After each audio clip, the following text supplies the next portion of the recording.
Ami, entends-tu le vol noir des corbeaux sur nos plaines? Ami, entends-tu ces cris sourds du pays qu'on enchaîne? Ohé, partisans, ouvriers et paysans, c'est l'alarme. Ce soir, l'ennemi connaîtra le prix du sang et des larmes. Montez de la mine, descendez des collines, camarades. Sortez de la paille, les fusils, la mitraille, les grenades. Oh, et les tueurs à la balle et au couteau, tuez vite. Oh, et saboteur, attention à ton fardeau, dynamite.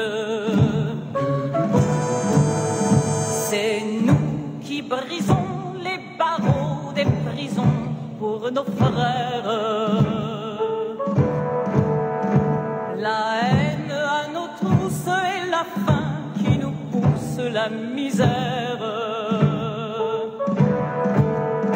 Il y a des pays où les gens creux des lits font des rêves. Ici, nous vois-tu, nous on marche et nous on tue, nous on crève. Ici, chacun sait ce qu'il veut, ce qu'il fait quand il passe.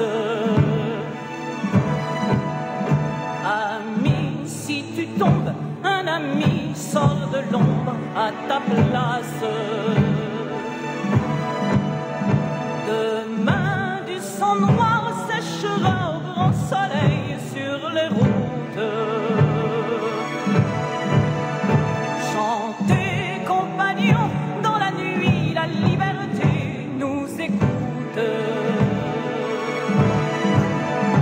Ami, entends-tu les cris sourds du pays qu'on enchaîne? Ami, entends-tu le vol noir des corbeaux sur nos plaines? Oh, oh,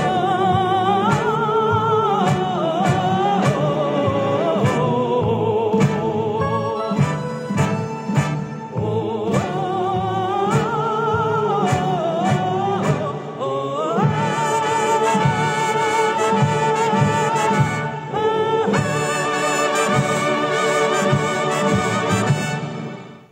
Bonjour les amis, vous êtes la Résistance et vous êtes avec les Gilets jaunes constituants au pays de l'Europois.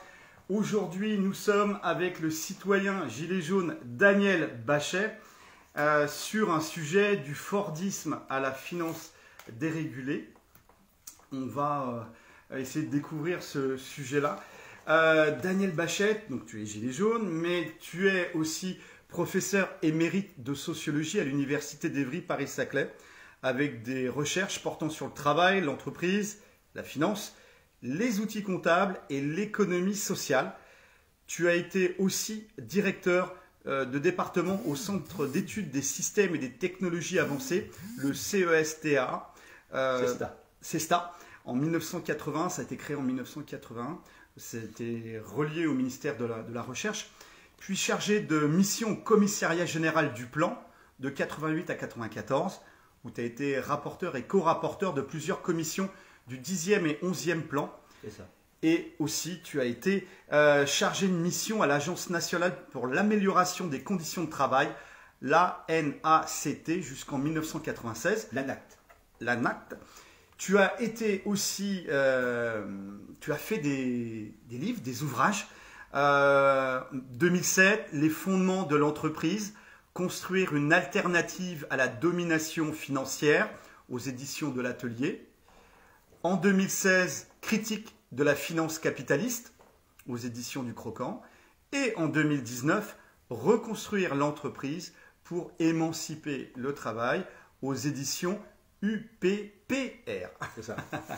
Alors, on va parler du Fordisme à J'en ai fait un d'ailleurs très récemment, là, qui vient de sortir en 2021, qui s'intitule Sortir de l'entreprise capitaliste, avec un ami qui s'appelle Benoît Boritz, et dont l'ouvrage est préfacé par Bernard Friot.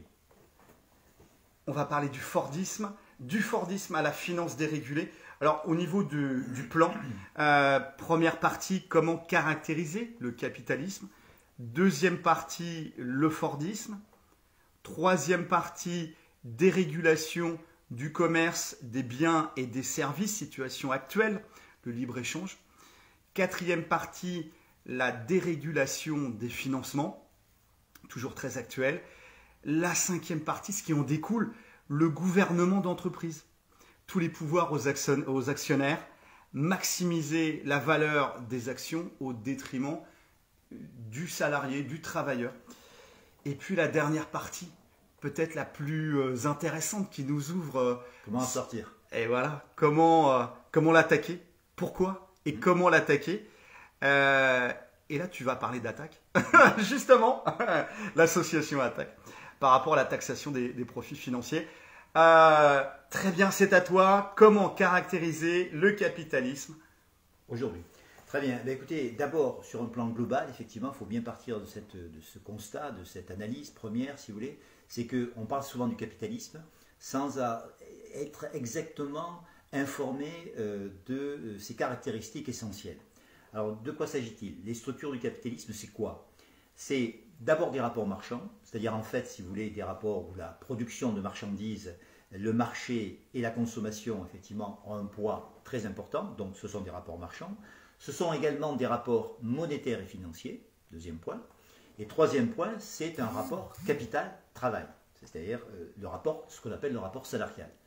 Et donc, et j'insisterai beaucoup plus, et puis également, il ne faut pas l'oublier non plus, ce sont des droits de propriété, à travers lesquels on peut distinguer deux catégories, si vous voulez, le droit de propriété, c'est-à-dire vous avez le droit à la propriété, vous avez le droit de posséder un certain nombre de choses, qui me paraît tout à fait légitime, et qui le sera d'ailleurs longtemps, le droit de propriété, des objets de consommation, des objets qui vous appartiennent, et le droit issu de la propriété, qui donne effectivement à certaines personnes la possibilité, aux actionnaires, aux propriétaires en général, la possibilité de faire ce qu'ils veulent avec leur entreprise, et donc avec quelque part aussi la vie professionnelle des gens qui travaillent à l'intérieur de ces entreprises. De milliers de personnes. Milliers de personnes. Là, on parle des grosses boîtes du SBF 250, voilà. Du CAC 40. On ne parle pas des TPE, on ne parle pas des TPE. PME. Ça, c'est le droit de propriété.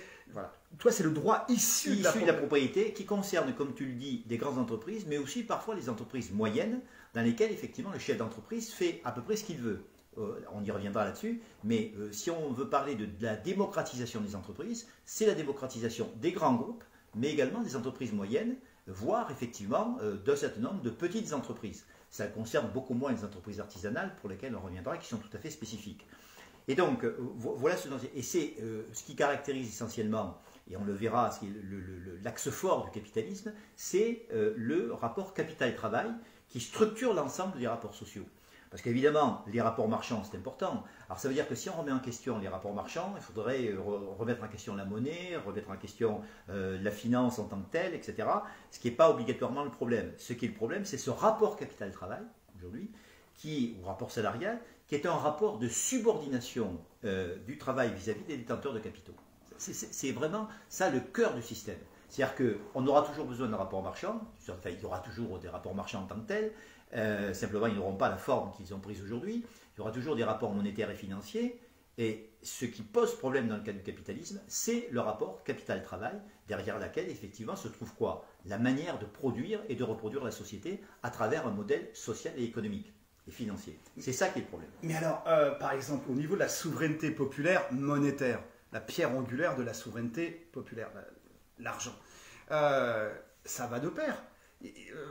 Le fait que sur le circuit du trésor, le nouveau circuit du trésor, que le peuple instruit des questions juridiques, politiques et économiques, puisse avoir le contrôle de la création monétaire et non pas les banques commerciales, ça va de pair. Ah oui, tout à fait. Tout à fait essentiel. La souveraineté monétaire est essentielle, mais j'y reviendrai effectivement pour remettre au premier plan la souveraineté monétaire. il faut à ce moment-là, si vous voulez, s'attaquer essentiellement à ce qu'on appelle aux banques. Et là, je vais y revenir, si vous voulez, mais si ça ne vous ennuie pas, je vais caractériser la situation économique et politique dans laquelle on se trouve aujourd'hui et qui a fait place, effectivement, à ce que vous disiez tout à l'heure, ce que vous appeliez le Fordisme. Le Fordisme était un mode d'organisation de la production qui était couplé au taylorisme et qui permettait une production de masse en tant que telle, production de masse et par conséquent consommation de masse en grande série, qui permettait, à travers ce mode d'organisation, eh de dégager des gains de productivité relativement importants. Et ces gains de productivité étaient ensuite rétrocédés par le biais de l'État-providence, qui lui-même venait réalimenter le circuit. Il y avait donc un bouclage macroéconomique qui s'opérait entre l'organisation de la production, l'organisation du travail, qui était un travail quand même taylorien, donc mutilé et atomisé d'une certaine manière. Donc c'est Charlot, c'est voilà, Chaplin. Le Charlot des temps modernes, ce n'est pas une réussite en tant que tel. Mais disons que ce mode d'organisation, couplé à l'État-providence, au fur et à mesure, à travers les luttes sociales, a permis cette rétrocession du gain de productivité par donc l'État-providence en tant que tel. Les congés payés, toutes ces choses-là, les assurances, l'assurance maladie, le fait d'être pouvoir soigner quand on est malade, etc. etc. Ça, c'est l'État social en tant que tel, l'État-providence ou l'État social. Il est peut-être préférable d'appeler l'État social que les gouvernements, les derniers gouvernements, essayent de remettre systématiquement en question. C'est cet État social en tant que tel qui gêne parce qu'il pénalise soi-disant la compétitivité et c'est effectivement le problème. Donc, c'est un problème pour eux. C'est un problème pour eux, c'est pas un problème en soi, c'est un problème pour eux, effectivement, dans le cadre de cette logique en tant que telle. Et alors, cette logique, effectivement, elle permettait donc, ce que je viens de dire, des gains de productivité rétrocédés, une augmentation des rémunérations des salariés en tant que tel du travail, même si ce travail était parcellisé, et à terme, effectivement, après-guerre, alors ce système a prévalu, je dirais, à la suite de la Seconde Guerre mondiale, jusqu'aux années 60-70, où le système a commencé à s'essouffler. Il s'est essoufflé pour différentes raisons. Il s'est essoufflé en raison des gains de productivité, de la manière dont les gains de productivité étaient générés par le Fordisme et le taylorisme. Et il est effectivement, derrière cela, il y avait aussi un problème en tant que tel d'inflation. C'est-à-dire que l'inflation commençait effectivement à prendre de plus en plus d'importance. Ce qui était problématique, ce qui n'était pas problématique pour la grande majorité des gens qui étaient derrière, c'est-à-dire pour les ouvriers, les employés, les fonctionnaires, ce n'était pas un problème. Parce que ça permettait, l'inflation permettait à terme de payer beaucoup moins cher la maison que l'on achetait, la voiture que l'on achetait. Mais cette inflation qui commençait à prendre de l'essor pénalisait essentiellement les créanciers, c'est-à-dire les détenteurs de patrimoine. Les rentiers ? Les rentiers, effectivement, les rentiers qui, eux, à terme, perdaient de l'argent parce que l'inflation, l'augmentation des prix, l'augmentation des salaires, et donc, par conséquent, grignoter, si vous voulez, leur patrimoine en tant que tel. L'inflation, ça a été lié à l'augmentation par les combats sociaux, les luttes sociales, des salaires. Il y a cette relation de causalité. Bien sûr. Il y a une relation de causalité au fur et à mesure, si vous voulez, dans la mesure où les gains de productivité sont importants. Évidemment, il faudrait faire entrer les enjeux politiques. C'est-à-dire que les syndicats sont importants à l'époque. Les partis politiques, le Parti communiste, les syndicats sont relativement importants. Et il y a une lutte sociale qui est menée par toutes sortes de catégories, je veux dire, en lutte, donc pour effectivement obtenir le bénéfice de la rétrocession de ces gains de productivité. Donc en termes d'augmentation des salaires, augmentation du pouvoir d'achat. Mais effectivement, au bout d'un moment, ça pénalise effectivement les financiers, c'est-à-dire, comme vous dites, les rentiers. Hein. Et donc, à partir du moment où ça pénalise les rentiers donc perdent, leur patrimoine sont grignotés. D'accord ? Ils sont grignotés, ce patrimoine. Et par conséquent, qu'est-ce qu'ils vont essayer de faire ? Ils vont essayer de remettre en cause la logique du taylorisme et du fordisme. Comment ? Par des systèmes de privatisation, essentiellement, hein, et je vais y revenir, de dérégulation de la finance, de régulation des marchés, etc. Alors ça se passe comment ? C'est-à-dire qu'à partir des années 80-90, plusieurs phénomènes apparaissent. Vous avez la déréglementation du commerce, des biens et des services, c'est-à-dire ce qu'on appelle le libre-échange. Le libre-échange, ça veut dire que vous mettez en concurrence des systèmes fiscaux et sociaux qui sont différents. Ce n'est pas simplement une mise en concurrence des entreprises. Ce n'est pas l'entreprise française qui va être en concurrence avec l'entreprise espagnole. C'est des systèmes fiscaux et sociaux différents. Hein, des systèmes socioproductifs qui vont se heurter avec des avantages pour certains et des désavantages pour l'autre. Donc, on voit bien que si vous mettez en concurrence un producteur de coton brésilien d'un côté et puis un producteur de coton africain, celui qui va bénéficier des économies d'échelle et donc de la possibilité de casser les prix va avoir un avantage comparatif par rapport à celui qui vit effectivement sur des productions un peu plus artisanales et donc qui est obligé de vendre son coton relativement cher et qui ne peut pas jouer sur des économies d'échelle. Donc cette mise en concurrence de systèmes fiscaux et sociaux est complètement délétère et tire vers le bas surtout les concurrents en difficulté parce que c'est une logique qui joue sur les coûts, essentiellement sur les coûts et bien entendu derrière les coûts il y a toujours le coût du travail. Bon. Ça c'est effectivement le libre-échange. Bon. Alors ça veut dire d'ailleurs que si on dit libre-échange, il y a toujours une alternative. Hein. Si on parle de libre-échange, le contraire du libre-échange, c'est les zones de protection, ce qu'on appelle le protectionnisme. Il y a plusieurs sortes de protectionnisme, on pourrait y revenir. Deuxièmement, il y a ce que tu as dit à juste titre, la libéralisation du mouvement des capitaux. Ça veut dire quoi? Ça veut dire cette libéralisation financière. Ça veut dire que le capital peut aller investir là où il veut, partout dans le monde. Bon. Et comment procède-t-on? Il n'y a plus de contrôle d'échange en tant que tel. Et il y a si vous voulez, les taux d'intérêt et les taux de change qui autrefois étaient administrés et fixés par les États, qui sont dorénavant confiés au marché. C'est donc les marchés qui vont définir les taux de change et les taux d'intérêt. Entre monnaies. Entre monnaies. Les parités, vous avez le taux de change, c'est ce qui permet d'évaluer, de veiller à la parité, enfin plus exactement, d'évaluer la force et la puissance des monnaies. Et donc effectivement, au bout d'un moment, chaque État pouvait décider de la parité de sa monnaie. Si vous voulez. À partir du moment où ce sont les marchés, c'est donc l'offre et la demande, et ce sont surtout des rapports de puissance, des rapports de force qui vont s'instituer au fur et à mesure. Donc c'est ces mouvements hiératiques qui vont être constitutifs de la mondialisation financière. D'accord? Voilà. Donc ça, là aussi, c'est un problème. La mainmise du dollar, est-ce qu'on est là? Oui, alors effectivement, les monnaies les plus fortes, les monnaies les plus puissantes, c'est pour ça que c'est surtout essentiellement les Américains qui ont mis ça en place. À coup de bombe, à coup de bombe. Oui, bien sûr. Il y a toute une logique militaire qui était là derrière, puisque la logique impérialiste des États-Unis est d'imposer systématiquement ces capitaux là où ils peuvent s'investir. Et quand vous imposez votre manière d'être, surtout votre puissance financière, par définition, vous définissez les règles du jeu dans ce domaine. Mais ça a été jusqu'à des coups d'État au Chili, oui, bien sûr. Sur des pays producteurs de bananes, etc. Enfin, il y a eu en Amérique centrale. Derrière, c'est des morts. Oui, bien sûr, c'est ça c'est le cadre de l'impérialisme. Les rapports économiques sont des rapports de puissance. Ce ne sont pas que des rapports comme ça, je veux dire, purement, strictement financiers et économiques en tant que tels. Ce sont des rapports de puissance, et pour imposer ces rapports de puissance, on va jusqu'à la déstabilisation des gouvernements, et donc on l'a vu au Chili, on l'a vu ailleurs, on l'a vu dans différents pays. Chaque fois que les États-Unis, l'hégémonie américaine a été remise en question, chaque fois ils ont su imposer par la force, effectivement, leur manière de voir, et surtout leurs capitaux, et la manière en quelque sorte de procéder à leur retour sur investissement. D'ailleurs, ils ont fondé, on y reviendra aussi, ils ont fondé ce qu'on appelle des outils comptables internationaux, ce qu'on appelle les normes IFRS. Il y a très peu de monde qui en parle, ça.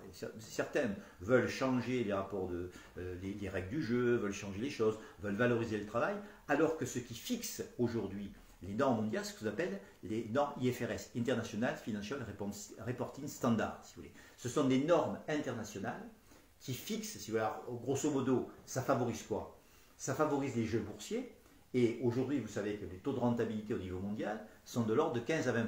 Ah, mais très bien, c'est à cause de quoi? Précisément, ces normes IFRS sont au service des actionnaires et des propriétaires, ça fait gonfler les patrimoines, et alors, dans le cadre de ces jeux boursiers dont je vous parle, il y a des règles en quelque sorte qui sont mises en avant, c'est-à-dire qu'on fait sauter si vous voulez, les règles prudentielles qui existaient auparavant, et dorénavant, vous pouvez faire valoir des profits fictifs, c'est-à-dire que vous pouvez décider de ce que va vous rapporter a priori le capital que vous allez engager. Si vous décidez par exemple que ce capital doit vous rapporter 20%, vous avez décidé qu'il vous rapporte 20%. Autrefois, dans le cas du Taylorisme et du Fordisme, ça ne se passait pas pareil. C'est-à-dire que vous vendez vos marchandises, vous produisez, vous vendez, et effectivement, vous avez un profit qui en découlait de manière quasiment mécanique. Là, ce n'est plus le cas. C'est pour ça que les profits qui étaient de l'ordre de 2, 3, 4%, effectivement, sont passés avec la logique de la valeur actionnariale à aujourd'hui 15 à 20%. Ce sont des profits qu'on peut qualifier de fictifs, mais qui sont permis précisément par la logique de ces IFRS de ces normes financières qui s'imposent, effectivement, ce sont des normes comptables, hein, dans lesquelles sont repliés les rapports sociaux fondamentaux du capitalisme. Mais c'est-à-dire que si l'actionnariat demande 15 à 20% par an et que dans le meilleur des cas, on a 3% de croissance au niveau de l'entreprise, c'est le salarié, sous la pression du N+1, du N+2 et du N+3, qui va devoir faire le gap, qui va devoir combler entre le 3% du réel et le 15% demandé par les actionnaires. Bien sûr, bien sûr. C'est pour ça qu'on peut appeler ça profit fictif. C'est-à-dire que autrefois, les profits étaient fixés de manière endogène au mode de production et en quelque sorte à la concurrence, la concurrence intercapitaliste du temps du Fordisme et du Taylorisme permettait de fixer de manière endogène ces taux de rentabilité, alors qu'aujourd'hui ils sont fixés de manière exogène, c'est-à-dire qu'on décide a priori du taux de rentabilité qui doit prévaloir. Et pour les banques, on a vu à un moment donné, c'était même pas du 15%, c'était du 30% de taux de retour sur investissement, si vous voulez. Et il est clair qu'à partir du moment où vous avez des taux de rentabilité à 15-20% et que vous avez des taux de croissance du PIB à 2-3%, et encore dans le meilleur des cas, aujourd'hui on est à 1%, eh bien vous imaginez ces effets de ciseaux qui peuvent exister. C'est-à-dire qu'à ce moment-là, ça entraîne quoi? Ça entraîne de nouvelles normes de répartition des revenus, avec quoi? Avec de la modération salariale et d'une plus forte partie, une plus forte part des bénéfices qui sont distribués sous forme de dividendes. Alors qu'autrefois, le travail avait, je ne dis pas sa juste part, mais pouvait si vous voulez, être rétribué non pas à sa juste valeur, mais à des rémunérations qu'on pouvait considérer comme à peu près, je dis bien à peu près satisfaisantes. Bon, à peu près. Hein. Voilà. Alors que je ne sais plus tout le cas. Mais ce qui a permis ça, ce n'est pas simplement la dérégulation du commerce des biens et des services, et ce n'est pas simplement la financiarisation. Il y a un troisième aspect qui marche avec, c'est celui de ce qu'on appelle le gouvernement d'entreprise. Ce gouvernement d'entreprise, ou en anglais la corporate governance, c'est effectivement une manière qui consiste à penser que, c'est un rapport de force, c'est un coup de force qui a été fait par les actionnaires, où les actionnaires et les propriétaires, d'accord, c'est la même chose, eh bien, se sont dit, nous sommes effectivement, parce qu'ils avaient le rapport de force en leur faveur, nous sommes les propriétaires de l'entreprise en tant que telle, et nous avons tous les droits qui vont avec, si vous voulez, hein, le droit d'user, mais aussi le droit, comme on dit, d'abuser et de faire ce que l'on veut. C'est-à-dire qu'en fait, n'étant propriétaires que des actions ou des parts sociales, ils ont considéré, parce que le rapport de force était en leur faveur, qu'ils avaient effectivement tous les droits. Donc les droits de dépecer, d'instrumentaliser l'entreprise comme ils le voulaient. Et donc effectivement, de considérer, pour augmenter la valeur actionnariale, de considérer que le travail était essentiellement un coût qu'il fallait, pour l'essentiel, réduire au minimum. Alors, délocaliser, sous-traiter. C'est Alcatel, en fait, là. Oui, oui, c'est ça. C'est l'entreprise sans usine d'Alcatel. C'est-à-dire que, et en même temps, ça fonctionne, si vous voulez, avec une logique qui est celle qui a prévalu, à un moment donné, qui a été imposée. Certes, elle a été posée par un rapport de force, mais d'abord dans les universités, vous avez des mouvements d'idées, des mouvements d'opinion qui se sont construits au fur et à mesure.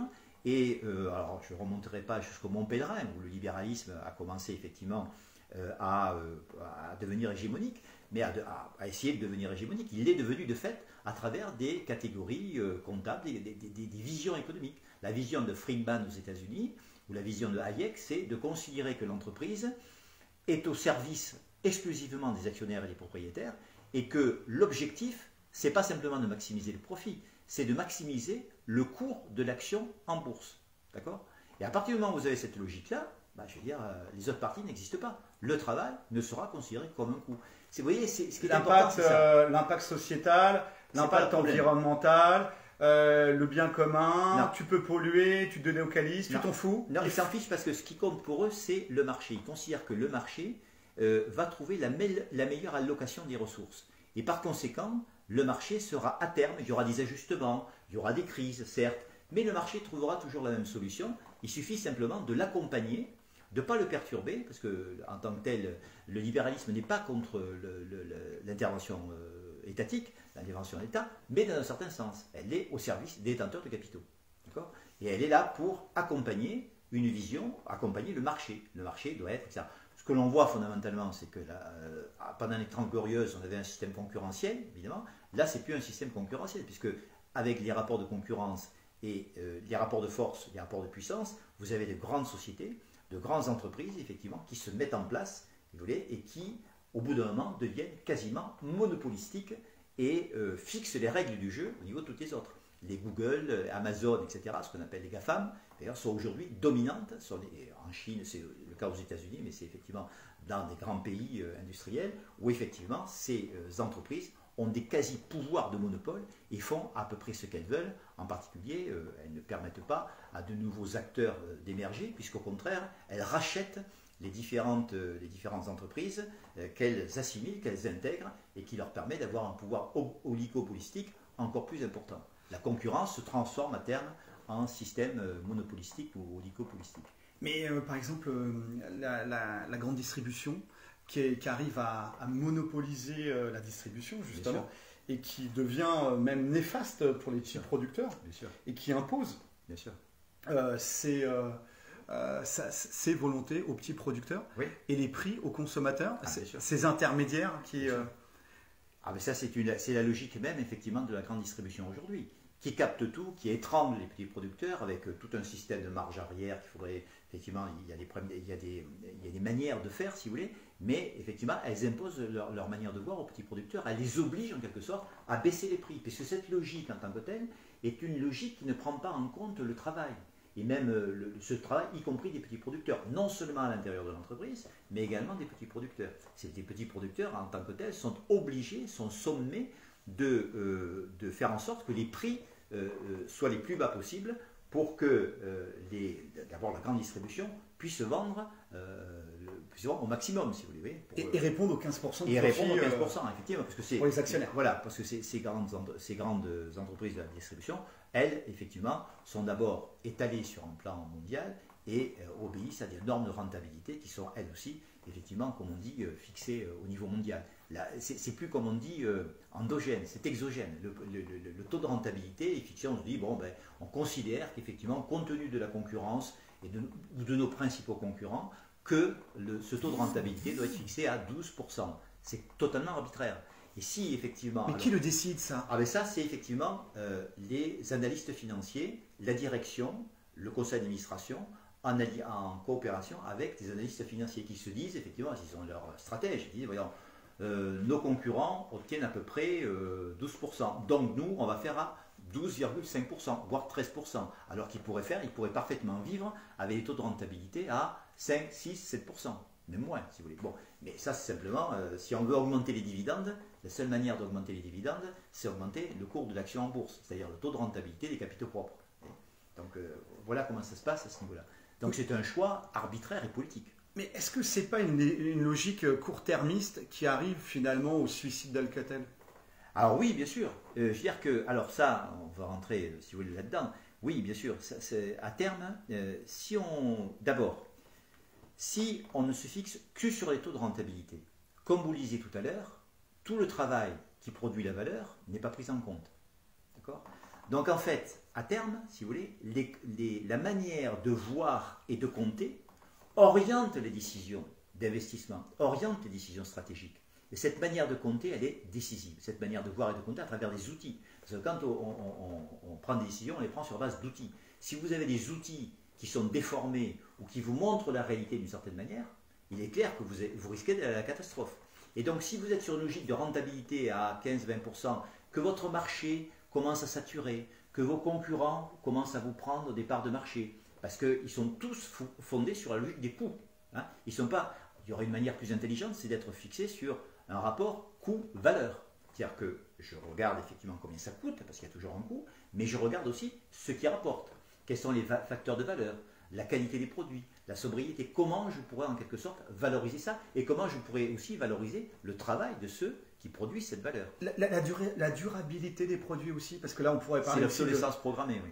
Parce que là, il faut que ça tourne. Oui, il faut que ça tourne. Donc ça va très vite. Ton iPhone 14 là, ou 30, voilà. Il faut dans un an, il faut que tu le remplaces. Produit et qui ne dure pas très très longtemps, parce qu'effectivement, il faut qu'il soit remplacé par un autre, parce que l'innovation technologique va très vite, et l'innovation, elle est fondée là-dessus, sur la logique de l'obsolescence programmée de chaque produit. Au lieu que le produit dure 15-20 ans, il va vous durer 3-4 ans, et ensuite vous allez être obligé d'en changer, parce qu'en plus, effectivement, les formules mêmes et la logique même de ces appareils font que l'appareil lui-même devient obsolète, et le logiciel aussi devient obsolète. Donc vous devez... C'est Windows qui demande oui, des capacités matérielles toujours plus grandes. Voilà. C'est une boîte à... Enfin, c'est une usine à gaz. C'est une usine à gaz. Mais ça, c'est parce qu'effectivement, aujourd'hui, ces taux de rentabilité, comme je vous l'ai dit, c'est en lien direct avec les taux de rentabilité.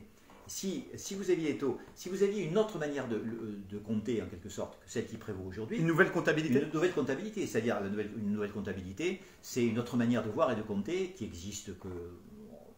Nous, on a mis en place un certain nombre. On est plusieurs à avoir réfléchi sur ce sujet.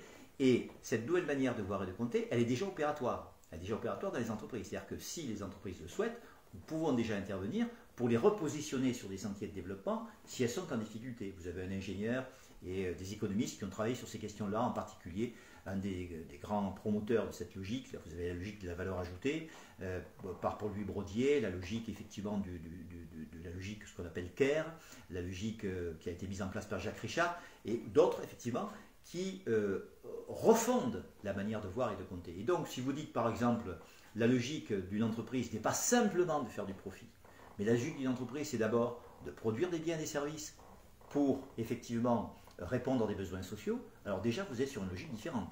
Il ne s'agit pas d'un taux d'obsolescence programmé. Et à ce moment-là, vous vous dites, voilà, comment je vois, comment, etc. Quelle est finalement, qu'est-ce que signifie produire des richesses? Produire des richesses, ce n'est pas des produire simplement de l'argent. Les richesses, c'est d'abord les biens et les services dans le monde physique que vous produisez et qui ensuite, effectivement, vont être vendus sur un marché. Et là, vous vous dites, est-ce qu'il n'y a pas d'autre logique que le profit? Bien sûr qu'il y en a d'autres. Bon, la logique, par exemple, j'y reviendrai si ça vous intéresse, sur la valeur ajoutée.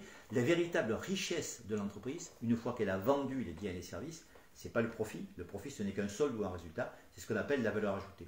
Et la valeur ajoutée, c'est la différence, si vous voulez, entre le chiffre d'affaires et les consommations intermédiaires, c'est-à-dire les consommations qui ont été incorporées ou non incorporées. Alors ça, c'est un petit peu technique, mais on y reviendra.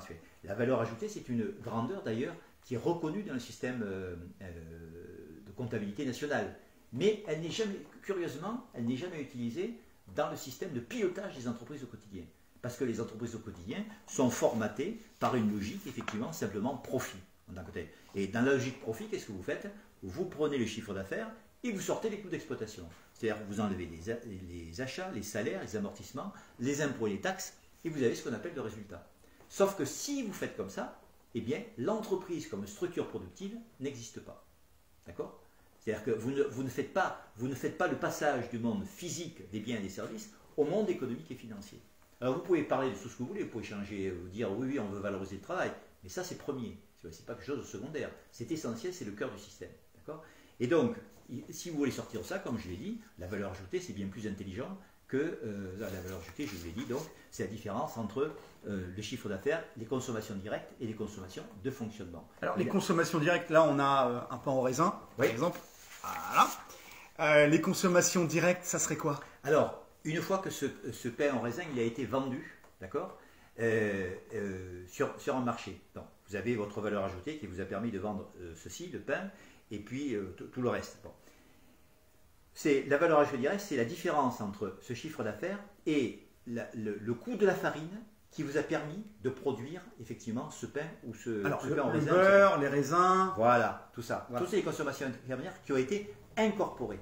Alors, vous avez ces consommations incorporées et puis vous avez des consommations non incorporées. Par exemple, il a fallu aussi du fioul, du gaz, etc. L'électricité, une assurance, etc. Ça, c'est les consommations de fonctionnement. D'accord? Et les deux doivent être prises en compte. Et une fois que du chiffre d'affaires, vous avez sorti les deux consommations de fonctionnement et consommation directe, vous avez la valeur ajoutée. On n'est pas obligé de rentrer dans le détail technique, mais c'est la valeur ajoutée. Et c'est cette valeur ajoutée que vous avez maximisée qui vous permettra effectivement de rémunérer quoi? Les intérêts, les impôts, les salaires, les dividendes et également l'autofinancement, c'est-à-dire de financer votre entreprise. D'accord? Et c'est cette valeur ajoutée en quelque sorte. Quel que soit le système dans lequel nous allons nous situer plus tard, il faudra toujours, en quelque sorte, équilibrer les comptes. Ceux qui s'imaginent se passer dans une autre société, par exemple communiste, ce serait intéressant, eh bien, ou anarchiste. Ou anarchiste, pourquoi pas, quel que soit le système égalitaire, au moins qu'il soit pour le caractériser, un autre modèle social et économique, d'accord, qui permet de redistribuer équitablement, de produire, d'abord sobrement, et de redistribuer équitablement des richesses. Et le pouvoir, hein, sachant que la démocratie doit être au cœur de ce système-là. Dans une démocratie en tant que telle, ce qui est important, c'est la démocratie économique. La démocratie parlementaire, représentative, on en verra ses limites. Mais la démocratie économique est intéressante, d'accord? C'est-à-dire qu'effectivement, il ne faut pas que la démocratie s'arrête aux portes de l'économie ou qu'elle s'arrête aux portes de l'entreprise. Il faut qu'elle rentre, elle pénètre à l'intérieur. Et donc, de ce point de vue, ça, vous pourrez le faire, d'accord? Vous pourrez effectivement être dans une logique radicalement différente de celle qui prévaut aujourd'hui. Et là, le travail sera véritablement une source de valeur et de développement. Puis il sera comptabilisé comme tel dans les outils comptables. Alors qu'aujourd'hui, si vous voulez effectivement, comme on dit, moderniser, il faut souvent baisser le coût du travail. Parce que tout est fait comme ça. La manière de voir, les lunettes qui servent à voir les comptes, sont orientées profit, rentabilité, parce que le compte d'exploitation et le bilan sont aujourd'hui construits de cette manière-là, d'ailleurs depuis longtemps. Hein. Mais aujourd'hui, c'est pire que ça. Ça vient des États-Unis, ça c'est du travail universitaire américain. Alors, vous avez donc, ce que je viens de vous dire là, dans la logique, la manière dont on peut calculer la logique profit, c'est cette logique-là. Mais c'est accentué aujourd'hui par la vision des modèles américains, les modèles anglo-saxons. Les modèles par exemple de Friedman, de Hayek, etc., qui, comme je vous l'ai dit, maximisent le cours de l'action en bourse. C'est-à-dire qu'on est à des taux de rentabilité aujourd'hui qui sont exceptionnels et qui donc ne font que poursuivre la logique boursière. Alors, par exemple, quand je parlais tout à l'heure des normes IFRS, c'est on vend à la juste valeur. C'est-à-dire qu'on est capable aujourd'hui, ils sont capables d'anticiper les profits qu'ils vont faire. Donc ils se disent, ne sachant pas ce qu'ils vont vendre, ils peuvent vous dire, eh bien, nous allons avoir un profit de 35%. Très bien, 35%. C'est un profit fictif, hein, parce qu'il n'a pas été encore produit. Hein. Mais, enfin, il n'y a rien derrière, il n'y a pas de marchandise qui a permis. Mais on a décidé que c'était 35%. Donc c'est ce profit fictif qui va être considéré comme le profit réel. Et vous pouvez déjà, dans les comptes d'aujourd'hui, mettre ce profit, faire figurer ce profit fictif qui n'est que fictif. Et ajuster les salaires. Et ajuster les salaires qui vont avec. C'est-à-dire que vous allez augmenter les profits et vous allez diminuer la masse salariale. Dans un monde qui est saturé aujourd'hui par les marchés, d'accord, et si vous avez la logique profit ou la logique valeur actionnariale, la seule variable d'ajustement, pour l'essentiel, ce sont les salaires. Il y a les achats, bien sûr, mais les achats, vous pouvez toujours vous débrouiller, c'est les salaires. Et on le voit bien au niveau européen, d'accord? Parce que ce que je n'ai pas dit tout à l'heure, c'est qu'effectivement, non seulement la déréglementation du commerce, la libéralisation financière, la transformation, hein, mais effectivement, pour ce qui concerne l'Europe, la monnaie unique, hein, d'accord, l'euro, et la banque centrale indépendante, soi-disant indépendante, d'accord? Et ça plombe effectivement l'Europe. C'est-à-dire que l'Europe devient un accélérateur de la mondialisation financière. On met en concurrence les modes de vie, voilà, le fonctionnement grec avec les Allemands. Exactement. Et ça ne marche pas comme ça. Et non, ça ne marche pas comme ça. Au lieu de faire, mais ça c'est la construction européenne, au lieu de faire une Europe en quelque sorte qui maîtrise les ressorts internes de sa croissance, alors qui se développe de manière harmonieuse, non, on a fait d'abord une monnaie. Au lieu de la construire politiquement, vous mettez en place une monnaie et vous avez des systèmes sociaux, des systèmes productifs radicalement différents. Donc en fait, vous les mettez tous en concurrence, d'accord? Ça s'est fait à travers des traités. Mais peut-être que l'Europe a été faite par la CIA et puis sous injonction américaine alors, aussi. On peut penser, sans être complotiste, que les Américains ont plutôt été satisfaits de la manière dont l'Europe a été conçue. On peut considérer ça. On peut être questionniste, effectivement. Oui, voilà, on peut de ce côté-là être d'accord avec ça. Mais on peut dire que ça a pénalisé l'Europe. C'est-à-dire que les Européens se sont tirés une balle dans le pied à travers les traités qui ont constitutionnalisé des règles économiques. Ils ont constitutionnalisé. C'est-à-dire qu'à partir du moment où vous mettez des traités et que vous faites en sorte que ce soit les salaires qui soient la variable d'ajustement, alors qu'autrefois ça pouvait être les monnaies, hein, on pouvait dévaluer, évaluer, etc. Non, là ce sont les salaires. Par conséquent, vous tirez une balle, parce que par définition, vous avez systématiquement tout tiré vers. Mais c'est en parfaite conformité avec le reste. Il n'y a pas à s'étonner de ça. Il fallait être excessivement naïf pour penser que l'Europe allait être une Europe sociale. Il n'y a que les socialistes ou que les libéraux qui pouvaient penser une chose pareille. Parce que l'Europe ne pouvait pas être sociale dès lors que les traités avaient constitutionnalisé des règles économiques qui allaient dans le sens et du libre-échange et des délocalisations et du reste. Comment voulez-vous mettre en place une Europe sociale? C'est un non-sens. Ils pensaient la greffer par-dessus, mais on voit bien le non-sens. Non, si on fait l'Europe sociale, il faut penser l'économique et le social ensemble. Il ne faut pas les penser séparés. Là, tu es en train de nous dire, citoyen, qu'à l'université Paris-Saclay, Évry, Il y a des cerveaux bien faits qui travaillent C'est gentil. sur Il n'y en a pas tant que ça, mais il y en a quelques-uns. des référentiels différents, des Ah oui. nouveaux référentiels Oui.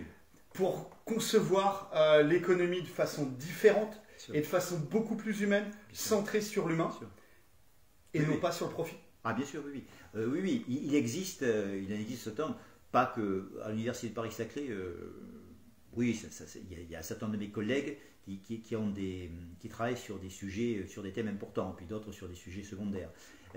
Donc il y en a qui se polarisent par exemple sur le travail. Alors le travail est important, c'est décisif, mais si on veut penser le travail, il faut penser l'organisation institutionnelle qui englobe le travail et qui donne sens au travail.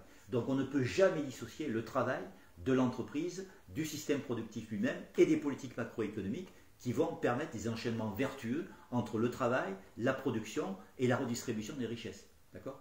Il faut penser l'ensemble de tout ça. Il ne faut pas penser les choses séparément. Quand tu dis penser l'ensemble, est-ce que c'est penser la dignité, la justice et le bien commun de tous, Oui. ou seulement des classes les plus favorisées, des actionnaires et des rentiers? Alors quand je parle du bien commun, c'est dans le sens que j'ai indiqué tout à l'heure. C'est-à-dire qu'effectivement, je pense qu'il ne faut pas, si on dit on ne dissocie pas le travail, alors ça veut dire le travail refondé tel que je l'ai défini tout à l'heure, c'est-à-dire le travail comme source de valeur et de développement.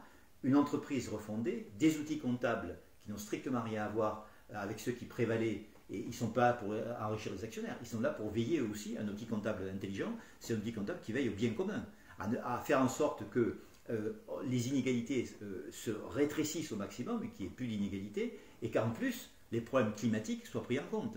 Alors là, il y a d'autres uns. Je vous ai présenté, quand je vous parle de valeur ajoutée, il est question du compte d'exploitation. On peut jouer aussi sur, je ne vais pas être trop technique, sur le bilan. Vous avez aujourd'hui un gestionnaire, enfin un professeur de gestion qui s'appelle Jacques Richard, qui a montré comment, dans le bilan, on pouvait en quelque sorte préserver déjà la nature. C'est-à-dire que, qu'est-ce qui est dans le bilan est conservé en général. Seul le capital financier est conservé. Ça, on le préserve. D'accord ? Lui, il propose de dire, vous voulez très bien, vous préservez dans le bilan le capital financier, qui est une dette. En fait, le capital, c'est une dette dans l'outil comptable. Eh bien, faites en sorte, dorénavant, que le patrimoine humain et que le patrimoine naturel soient conservés de manière aussi équitable et aussi juste que peut l'être le capital financier. Et donc, si vous préservez tout ça au même titre, parce que ça, c'est les problèmes doivent se résoudre dès la production. Il ne s'agit pas de dire, une fois que vous avez produit, on va s'occuper du climat, on va s'occuper de la biodiversité, etc. Non, non, c'est dès le départ, dès la manière dont vous produisez. Autrement dit, ce qui est en jeu, c'est le modèle social et économique qui doit être un nouveau modèle, autrement dit, qui doit permettre de produire et de redistribuer les richesses, les biens et les services de manière équitable et donc beaucoup plus équitable en tout cas que c'est le cas aujourd'hui.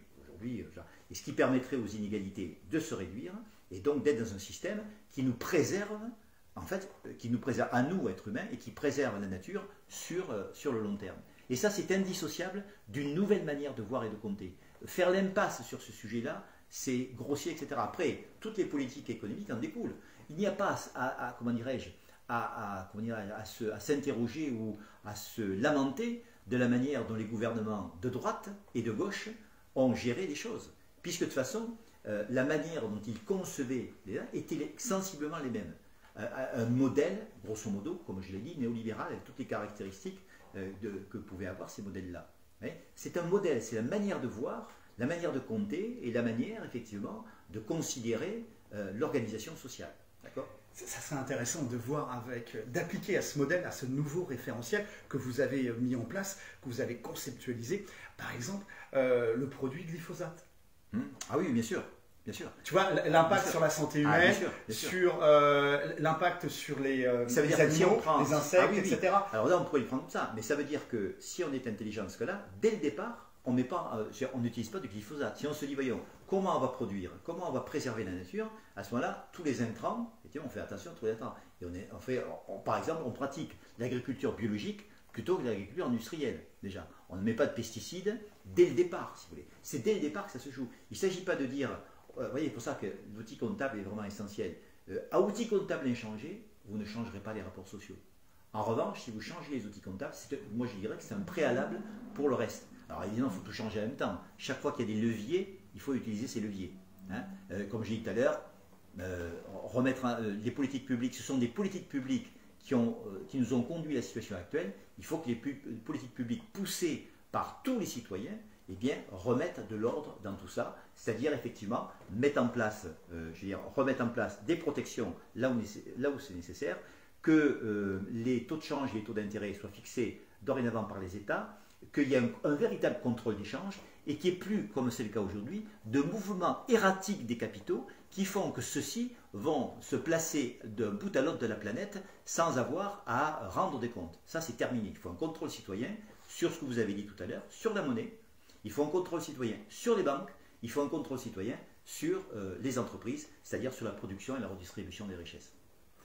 Merci pour cet échange, merci pour ton temps, merci pour tout ton travail et le travail de ton équipe.